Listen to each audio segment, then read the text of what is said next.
오늘은 연약한 죄인을 덮어주는 사람이라는 말씀입니다. 레위기 8장에 있는 말씀입니다. 제가 읽도록 하겠습니다. 모세가 회중에게 이르되 여호와께서 행하라고 명하시는 것이 이러하니라 하고 아론과 그 아들들을 데려다가 물로 그들을 씻기고 아론에게 속옷을 입히며 띠를 띄우고 겉옷을 입히며 에봇을 더하고 에봇에 기묘하게 짠 띠를 띄워서 에봇에 몸을 메고 흉패를 붙이고 흉패에 우림과 둠밈을 넣고 그 머리에 관을 씌우고 그 관 위에 위 전면에 금패를 붙이니 곧 거룩한 관이라.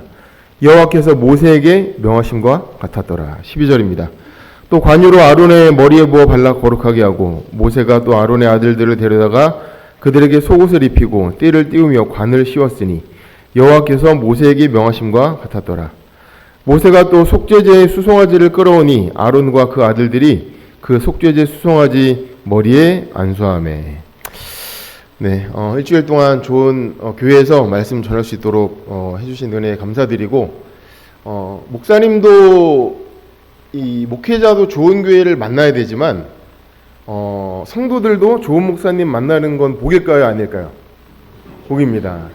지금 문막중앙교회 성도님들이 진짜 큰 복을 받으신 것 같습니다. 진짜 저 조학진 목사님이랑 같이 목회한 적은 없지만 평소에 이렇게 그냥 마음으로 존경하고 좋아하는 분이라 대뜸 전화 걸어가지고 우리 교회 사경이 오세요 하니까 너도 와라. 그래서 지금 같이 맞교환해서 하고 있는데 정말 좋으신 분이에요. 동종한앞회에서 좋으신 목사님이 이 교회에 오셔서 하신 것 성도님들 참 큰 복을 받으셨고, 목사님 계시는 동안 이 교회가 정말 큰 부흥과 발전이 있게 되시기를 정말 간절히 소망하고 기도드리겠습니다.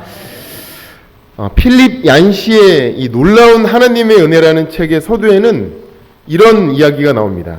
이것은 이 저자가 시카고에서 밑바닥을 사는 사람들을 상담하고 있는 한 친구에게서 들은 실화입니다. 창녀 하나가 나를 상담하러 찾아왔네. 집도 없고 몸도 병든 데다 찢어지게 가난해서 2살 된 자기 딸도 먹여 살릴 수 없는 처지였지. 울먹이며 하는 이야기가 2살 된 자기 딸을 변태들에게 돈을 받고 팔아왔다는 거야. 딸의 몸을 1시간만 팔면 자기가 하룻밤 버는 것보다 수입이 좋다나. 마약 먹을 돈을 대려면 어쩔 수 없다더군. 차마 듣기도 끔찍한 이야기였네. 그 여자에게 뭐라고 말해야 할지 모르겠더군. 교회에 가서 돈 받아볼 생각은 안 해봤냐고 겨우 물어봤지. 그때 그녀의 얼굴을 훑고 지나던 완전 충격적 이 표정, 평생 못 잊을 걸세. 교회요? 거긴 뭐하러 가요? 그렇지 않아도 비참해 죽겠는데 가면 그 사람들 때문에 더 비참해질 거예요. 이어서 저자는 이렇게 말합니다. 친구 말을 듣던 나는 퍼뜩 이런 생각이 떠올랐다. 이 창녀와 다를 바 없는 여자들이 예수님을 찾아왔다. 그들은 피에 달아나지 않았다. 자신이 비참할수록 예수님을 피난처로 삼았던 것이다. 교회는 이 은사를 잃어버린 것인가? 분명한 것은 예수님이 살아계시던 당시에 그분께 모여든 밑바닥 인생들이 지금 그분의 제자들에게는 더 이상 환영받지 못하고 있다는 것이다. 내 경험상 사람들이 교회를 생각할 때 처음 떠오르는 이미지는 기쁨이나 즐거움이 아니라 짐짓 거룩한 채 하는 자들이다. 사람들이 보기에 교회란 잘못을 청산한 후에 가는 곳이지 있는 모습 그대로 가는 곳이 아니다. 거긴 죄인에 대한 동정심이 없는 곳이다. 은혜보다 도덕이 먼저인 것이다 라고 그렇게 책에 저술을 했습니다. 그런데 예수님 그 당시의 교회의 형편도 지금 이 마지막 때와 별로 다르지 않았다는 것입니다. 예수님 때였으면 좀 더 좋았겠지, 예수님 때였으면 좀 더 나았겠지 라고 생각하지만 그렇지 않다는 거예요. 실물교훈의 말씀입니다. 종래에는 랍비들을 무시하고 회당에는 한 번도 나오지 않았던 자들이 예수의 주위에 모여들어 열심으로 그분의 말씀에 귀를 기울이는 것을 보고 그들은 더욱 분노하였다. 서기관들과 바리새인들은 순결하신 그분의 앞에 서면 양심의 가책만을 느낄 뿐이었다. 그런데 세리와 죄인들이 예수께로 이끌려가는 것은 어찌 된 일인가? 말하자면 대부분 이 세리와 죄인들은 예수님께 몰려가 말씀을 경청하고 설교를 잘 들었지만 경건한 랍비들이 이끄는 회당 예배에는 아예 참석하지 않았습니다. 이 당시 교회에는 심각한 결함이 있음이 분명했죠. 그런데 문제는 뭐냐면 랍비들이 자신들의 혹은 자신들이 이 치리하고 있는 교회의 문제점이 뭔지를 몰랐다는 거예요. 사람들이 혹은 구도자가 아니면 어떤 1인 양이나 장기 결석자들이 교회로 나오지 않는 이유는 단지 그 교회가 열심히 전도활동하지 않아서가 아님을 우리가 알아야 한다는 의미도 있는 것이죠. 어떻게 하면 예수님처럼 죄인들이 이끌려 찾아오는 그런 교회가 될 수 있을까요? 오늘은 본문에서 이 중요한 문제들에 대한 답을 함께 좀 얻도록 하겠습니다. 레위기 8장은 제사장 위임식에 관해 기록하고 있는데요. 이제 5 제사가 앞서 소개되었고, 이제는 그 제사를 혹은 성소에서 치리할 제사들을 주관할 사람들이 필요했습니다. 그들은 하나님과 사람 사이의 중보이고 죄인들을 그리스도의 피로 구원하기 위하여 봉사하는 그런 사람들이었죠. 그러므로 죄인들과는 구별되어야 하였습니다. 그토록 중요한 영적 지도자들이 일반 백성들과 똑같아서는 안 되었죠. 왜냐하면 예수님 말씀처럼 소경이 소경을 인도하지 못하기 때문입니다. 그래서 그들은 일반인들과 다르게 지극히 거룩하게 구별하고자 특별한 절차를 거치도록 하였습니다. 먼저 제사장들은 하나님께서 친히 선택하셨죠. 그리고 그들의 위임식을 모든 사람들 앞에서 공개적으로 행하였습니다. 그들을 물로 씻겼고 특별하게 구별된 거룩하고 찬란한 옷을 입혔으며 거룩한 관유로 기름을 부었습니다. 그리고 그들을 백성의 영적 지도자로 삼는 언약을 세우기 위해 각종 제사가 드려졌고 그 위임제의 고기 일부를 성별하여서 그들에게 먹였습니다. 그들은 7일간 거기 머무르면서 성막을 떠나지 않아야 했습니다. 그런데 이 모든 과정 중에서 오늘 우리가 특별히 주목하여 볼 것은 바로 여기입니다. 제사장들은 위임식 중간에 반드시 저 빨간 박스 안에 있는 뭘 드려야 됐죠? 속죄제를 드려야만 했는데 이것은 약간 당연히 넘어가기는 약간 좀 이상한데? 라고 생각되어지는 부분이 있어요. 위임식의 전반적인 모습은 지도자들을 온 이스라엘 회중 앞에서 구별하게 하고 영광스럽게 하기 위한 절차였습니다. 그러나 우리가 이미 연구했듯이 속죄제라는 자체가 자랑스럽고 아주 보기 좋은 예식이 아니었습니다. 그것은 철저히 죄인이 드리는 제사로 나 이런 죄 지었다 잘못됐다 라는 오히려 부끄러운 것일 수도 있었죠. 한번 생각해 보시기 바랍니다. 우리가 죄 있는 모습 그대로 주님께 나아갈 때 큰 용기가 필요하기 때문에 굳이 그 장면을 하나님 외에는 다른 사람에게 노출하고 싶지 않습니다. 당연히 속죄제의 어떤 규정에도 개인의 범죄를 고백하는 이 제사를 드릴 때 공중 앞에서 행하라고 적혀있지 않습니다. 그런데 후보자들은 특별히 그 시점에 범죄한 것이 없는 상황에서도 심지어 모든 회중이 보는 앞에서 수치와 굴욕의 속죄제를 드려야 했던 것입니다. 그렇다면 왜 그들은 제사장의 직분을 행하기 전에 반드시 속죄제의 이 절차를 밟아야 했을까요? 잘못한 것 없음에도 불구하고 없는 사람이라 할지라도 왜 다른 사람 다 보는 앞에서 속죄제의 절차를 밟아야 했을까요? 성경은 즉시 그 이유를 다음과 같이 제시합니다. 히브리서 5장 1절 대제사장마다 사람 가운데 취한 자이므로 하나님께 속한 일에 사람을 위하여 예물과 속죄하는 제사를 드리게 하나니 저가 무식하고 미혹한 자를 능히 용납할 수 있는 것은 자기도 뭐하니라? 연약에 쌓여 있음이니라 라는 것입니다. 이러므로 백성을 위하여 속죄제를 드리는 것 같이 또한 자기를 위하여 드리는 것이 마땅하니라 라는 것입니다. 왜냐하면 거룩하게 구별되고 영광스럽게 된 그 자신도 사실은 그가 앞으로 일생 상대하고 할 무식하고 미혹한 수많은 죄인들과 뭐예요? 별반 다를 게 없는 연약한 사람, 연약한 죄인이라는 것을 알아야 하기 때문에 그렇다는 것이죠. 그는 제사장이 되는 날 이 사실을 마음에 새기고 끝날 때까지, 제사장의 봉사가 끝날 때까지 영원토록 잊지 말아야 했습니다. 그 사실을 알았기 때문에 그는 죄인의 번민과 또 미련하게 반복되는 실패와 깊은 절망을 깊이 공감하고 이해할 수가 있었죠.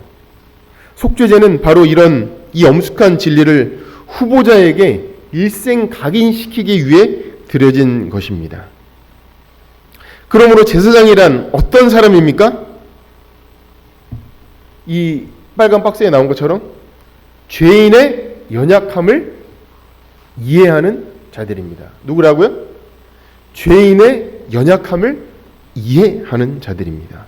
이것을 성경은 은혜라고 부르죠. 은혜라는 무슨 뜻입니까? 사랑받을 자격이 없는 자에게 내려주시는 하나님의 사랑을 뜻하죠. 그러므로 달리 말해서 제사장에게 죄인이란 하나님의 은혜를 나타내기 위해 성별된 사람들입니다. 그러므로 은혜, 바로 이것이 랍비들의 삶에 결핍되어 있었던 것입니다. 그리고 반대로 예수님에게는 충만했었던 것이죠.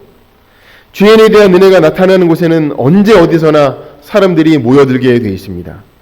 우리는 사람들이 우리에게 오지 않는 것을, 혹은 우리 가정에, 우리 교회에 오지 않는 것을 다른 데서 원인을 찾으려고 합니다. 그러나 성경은 그 이유를 은혜의 결핍이라고 확실히 말하고 있습니다. 그렇다면 지금 교회에서 그 은혜를 마땅히 나타내었어야 할 그 사람들은 누구입니까? 바로 제사장들이죠. 한번 베드로전서 2장 5절을 다 같이 한번 읽어볼까요? 너희도 시작. 너희도 산 돌같이 신령한 집으로 세워지고 예수 그리스도로 말미암아 하나님이 기쁘게 받으실 신령한 제사를 드릴 거룩한,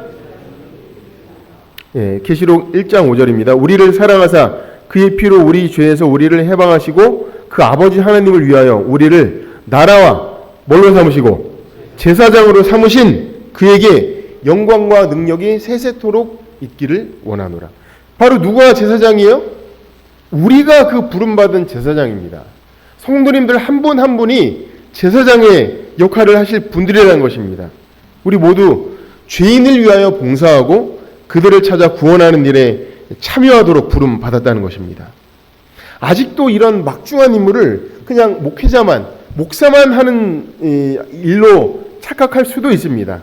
그리고 나는 그 의무에서 죄인을 찾아 구원하는 것에서 면제된 것인 것처럼 생각할 수도 있지만 그렇지 않습니다. 내가 예수님께 구원을 얻었다면, 은혜를 받았다면, 내가 그리스도인이라면 나는 그분의 제사장인 것입니다. 그리고 내가 정말 제사장이라면 나는 죄인을 향한 은혜를 간직하는 사람이어야 하는 것입니다. 은혜를 간직하는 사람이란 뭐예요? 그 사람의 약한 것을 덮어줄 줄 아는 사람입니다. 지금 우리에게 죄인을 향한 그 고귀한 은혜가 있으십니까?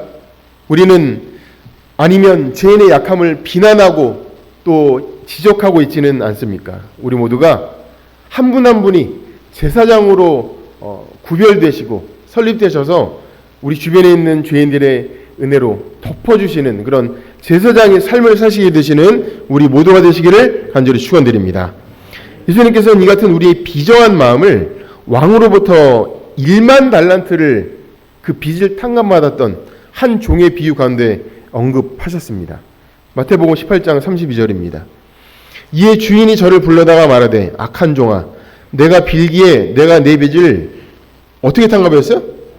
일부가 아니라 전부 탕감하여 줬다는 것입니다. 그러니까 없던 걸 0으로 만들어 줬다는 거예요. 내가 너를 불쌍히 여김과 같이 너도 내 동관을 불쌍히 여김이 마땅치 아니하냐 하고, 그때 왕이 악한 종에게 베푼 것이 바로 은혜라고 저는 알고 있죠. 왜요? 그 왕은 그 종이 약함을 알고 있었어요. 그 돈을 갚을 능력이 없다는 것을 알고 있었습니다. 그래서 그 사정을 이해하고 공감하고 동정했기 때문에 그를 불쌍히 여길 수가 있었던 것입니다. 그리고 단지 그 불쌍히 여기는 마음 그 하나 때문에 천문학적인 빚이 탕감되었습니다.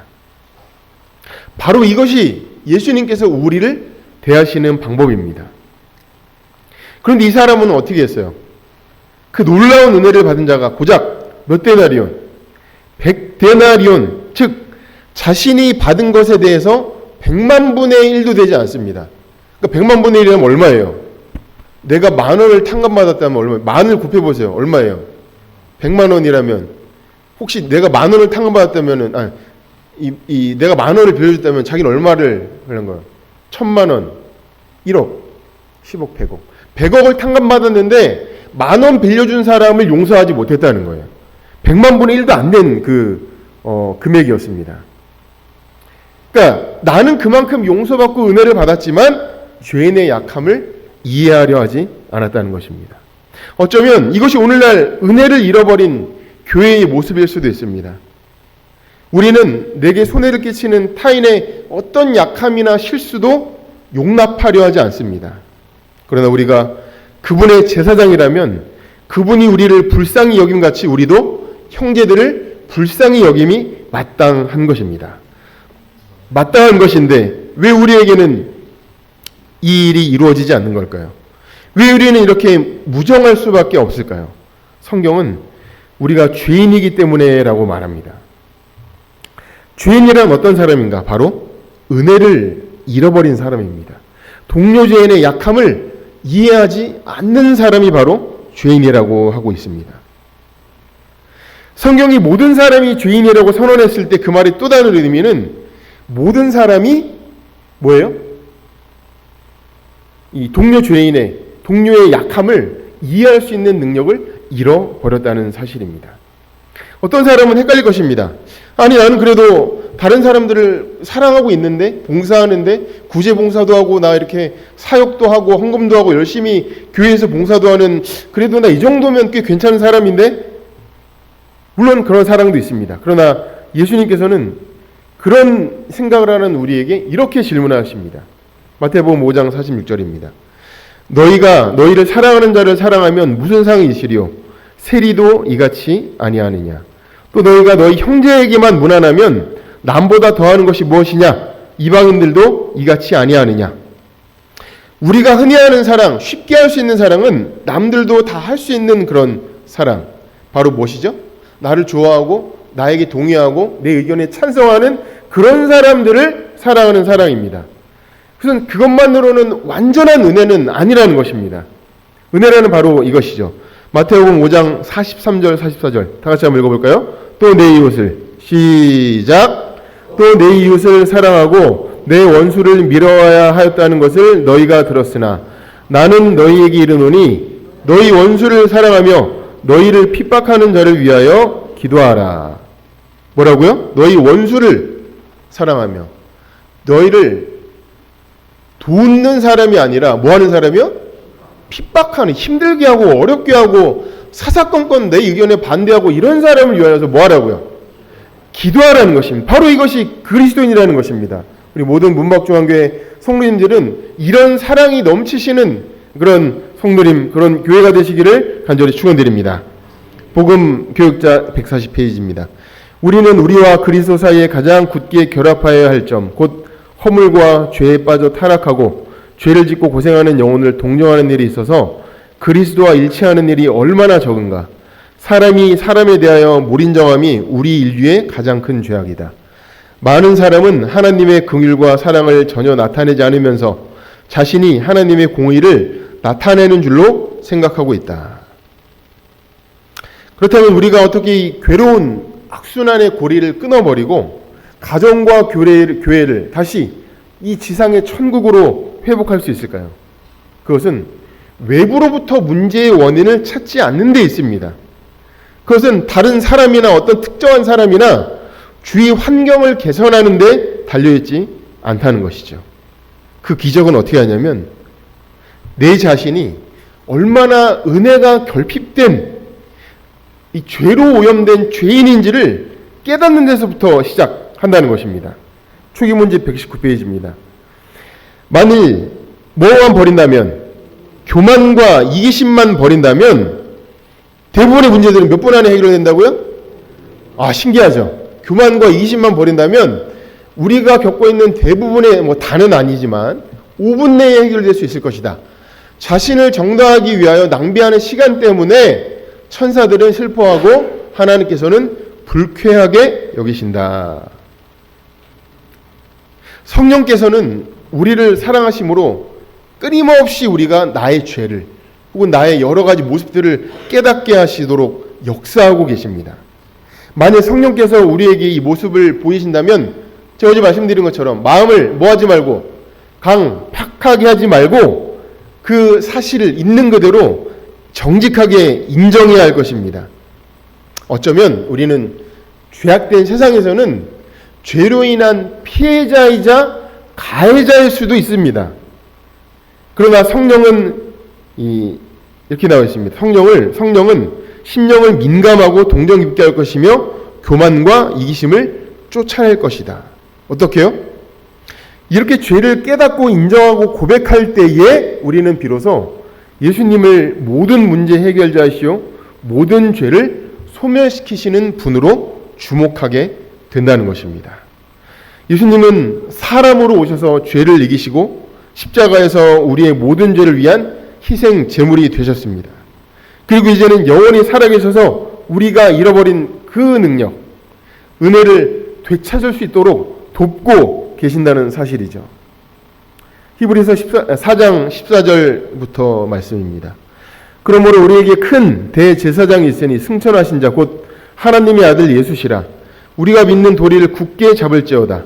우리에게 있는 대제사장은 우리 연약함을 체휼하지 아니한 자가 아니요 모든 일에 우리와 한결같이 시험을 받은 자로 돼 죄는 없으시니라. 그러므로 우리가 긍휼하심을 받고 때를 따라 돕는 은혜를 얻기 위하여 은혜의 보좌 앞에 담대히 나아갈 것이니라.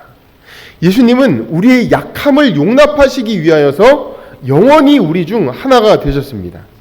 우리의 대제사장은 우리의 약함과 어려움과 힘듦을 아시는 분입니다. 그러므로 우리가 잃어버린 그 은혜를 되찾기 위하여서 보좌, 우리의 약함을 아시는 그 보좌 앞에 담대히 나아가시는 우리 모두가 되시기를 간절히 축원드립니다. 그렇다면 구체적으로 어떻게 우리는 그분께 나아갈 수 있을까요? 단순합니다. 성경은 단순하고 명쾌하게 나와 있습니다. 다 같이 한번 읽어볼까요? 그러므로 시작. 그러므로 함께 하늘의 부르심을 입은 거룩한 형제들아, 우리의 믿는 도리의 사도이시며 대제사장이신 예수를 깊이 생각하라. 뭐 하라고요? 예수를 깊이 생각하라 하는 것입니다. 이것이 끝입니다. 이것이 복음을 활용하고 체험하고 실행할 수 있는 유일한 방법입니다. 누구를 생각하라고요? 나를 생각하지도 말고 내 가족도 아니고 죄인 나를 힘들게 한 저 사람 아니면 나에게 도움을 줬던 저 사람도 아니고 예수를 깊이 생각하라는 것입니다. 하늘의 부르심을 입은 우리가 죄인의 약함을 아는 제사장이 될 수 있는 유일한 방법, 바로 우리의 대제사장이신 예수를 깊이 생각하는 것입니다. 그분이 도대체 나를 어떻게 대하셨지? 그것을 성경을 펴서 진지하게 확인하게 될 때에 우리는 마침내 은혜가 무엇인지 깨닫게 될 것입니다. 우리가 잘 아는 것처럼 요한복음 8장에는 이 가늠한 여인이 나옵니다. 8장 4절부터 5절입니다. 선생이여, 이 여자가 가늠하다가 현장에서 잡혔나이다. 모세는 율법에 이러한 여자를 돌로 치라 명하였거니와 선생은 어떻게 말하겠나이까? 여인을 고소하는 자들 가운데 우리는 은혜를 잃어버린 교회, 내 속에 치료받지 못한 냉혹한 모습을 보게 됩니다. 그렇게 얼마나 많은 소중한 사람들을 우리가 돌로 쳐왔는지, 그리고 얼마나 자신의 행위에 대해서 의기양양했었는지, 그리고 사람들이 비난하는 대로 죽어 마땅한 자기의 수치를 숨길 수도 없었던, 아무리 노력해도 변화할 수 없었던, 그래서 모든 것을 포기한 채 두려움에 떨어야 했던 그 여인의 절망적인 모습에서 어쩌면 누추하고 연약한 진정한 내 모습을 볼 수 있습니다. 볼 수 있어야 하는 것입니다. 그 어느 때보다도 이해와 동정의 말을 듣기 원하지만 어디에서도 그것을 찾을 수가 없었습니다. 비참한 그 여인도, 그 여인을 비난하는 자들도 모두 나 자신이었다는 것입니다. 어쩌면 나도 이런 나 자신조차도 내가 감당이 안 될 때가 있습니다. 나의 이런 모습들, 죄된 모습들, 내 자신도 나를 품을 수 없었을지도 모릅니다. 그러나 예수님은 그분의 손가락으로 땅에 글을 쓰신 뒤에 낙심한 그 여인에게, 그리고 그녀를 비방하는 자들에게 말씀하십니다. 이 두 말씀은 모두 지금 나에게 하시는 말씀입니다. 요한복음 8장 6절입니다. 예수께서 몸을 굽히사 손가락으로 땅에 쓰시니 저희가 묻기를 맞이 아니하는지라. 이에 일어나 가라사대 너희 중에 죄 없는 자가 먼저 돌로 치라. 나도 너를 정죄하지 아니하노니 가서 다시는 죄를 범치 말라 하니라. 이것이 바로 은혜 위에 은혜라는 사실입니다. 주님은 우리의 연약함을 아시는 분입니다. 그리고 그분은 우리의 연약함을 비난하는 분이 아니라 불쌍히 여기시는 분이시죠. 그리고 몸을 굽히시고 바닥에, 오늘도 내 개인의 은밀한 기도의 장소의 그 바닥에, 이 교회의 바닥에 내가 머물러 있는, 내가 죄로 고소당한 그 자리에서 바닥에 글을 새기시던 그분의 손은 지금도 우리를 구원하시고 사랑하시고 이해하시고 은혜 주시기 위하여서 기다리고 계신다는 사실입니다. 그 거룩한 초대에 응하는 사람은 누구나 그날 용서받았던 그 여인처럼 이렇게 간증하고 노래하게 될 것입니다. 바닥에 새긴 사랑이라는 복음성가의 가사 일부입니다. 사람들은 나의 죄를 보고 주는 나의 아픔을 보내. 그들은 내게 손가락질하고 주는 나를 감싸주네. 죄 없는 이가 먼저 치라. 바닥에 새긴 사랑. 십자가에 다시 새겨 나의 생명을 구하네. 감출 수 없는 나의 허물을 자신을 버려 덮으시고 피할 곳 없는 나의 영혼을 십자가에 숨기시네. 나의 수치와 죽음을 대신 당하신 그의 십자가 뒤로, 죄 없는 이 예수, 그의 십자가 뒤로. 예수를 깊이 생각하는 가운데 만날 이 놀라운 은혜는 마침내 우리를 그분의 제사장으로, 주님을 닮은 동정과 이해의 그 사람으로 변화시켜 주실 것입니다. 나는 똑같은 나인데 이전에 내가 아니게 된다는 것입니다. 나는 나인데 2025년에는 전혀 다른 내가 된다는 것입니다. 그분의 손으로 창조되었던, 태초에 그 순결했던 모습으로 나를 다시 한번 2025년에 2024년까지 내 모습을 버려두고 새 모습으로 거듭나게 해주시는 하나님의 은혜에 동참하시는 우리가 되시기를 간절히 축원드립니다. 악한 사람이라고 나와 있죠? 여기에 악한 사람이 있습니다. 저일 수도 있고요. 누가 보기에도 그는 악한 사람이고 눈살을 찌푸리게 만듭니다. 그러나 이제 주의 은혜로 변화된 내가 그 사람은 똑같은, 변화하지 않았지만 주의 은혜를 받은 내가 다른 마음을 품고 새 부대에 새 마음을 넣고 다시 한번 그를 바라봅니다. 그 사람은 변하는 것이 없어요. 똑같이 악하고 똑같이 나를 힘들게 하고 똑같이 내 원수처럼 있어요. 그러나 이제 모든 것이 바뀌었습니다. 무엇보다도 나의 마음이, 나의 심령이, 내 눈이 변했어요. 이전에는 그저 그가 악한 사람으로만 보였는데 이제는 나의 눈이 아니라, 서왕교라는 약한 사람의 인간의 눈이 아니라 주님의 눈으로 다시 그를 보게 되는 것입니다. 주님께서는 그분의 은혜로 변화된 거룩한 제사장들의 눈에만 보일 수 있도록 그분의 흘리신 피 한 방울을 찍어서 단지 여기에 하나의 점만 찍을 뿐입니다. 한 획을 그려 넣었습니다. 뭘로 변했죠? 네. 이제 더 이상 그가 악한 사람으로 보이지 않습니다. 이제는 어떤 사람으로 보여요? 약한 사람으로 보이는 것입니다. 전에는 저 악한 사람 이해할 수 없었지만 이제는 약한 사람이기 때문에 이해할 수가 있습니다. 전에는 저 악에 빠진 사람, 못돼 처먹은 사람이라 동정할 수 없었지만 저 사람은 약한 사람이었구나 동정할 수 있게 되었습니다. 그래서 이제는 나도 그를 향해 기꺼이 도움의 손길을, 동정의 손길을 내밀 수 있게 되는 것입니다. 이게 바로 제사장입니다. 우리도 서로 간에 이런 제사장의 역할을, 이런 사랑을 주고받으시는 우리 모두가 되시기를 간절히 축원드립니다. 옆에 있는 사람, 또 이 자리에는 없지만 또 어떤 그 사람, 내가 마음에 부담을 갖고 있는 그 사람은 나의 원수가 아니라, 악한 사람이 아니라 그는 여전히 은혜를 체험하지 못한 약한 사람이라는 사실을, 실수하는 사람이라는 사실을 기억하시기를 바랍니다. 왕같은 제사장인 우리 모든 문막중앙교회 성도님들, 이런 거룩한 주님 나라의 제사장이 되어서 그들을 감싸주고 덮어주시고, 그래서 주님 나라에 이르기까지 우리 모두가 되기를 간절히 바라면서 말씀을 마치겠습니다.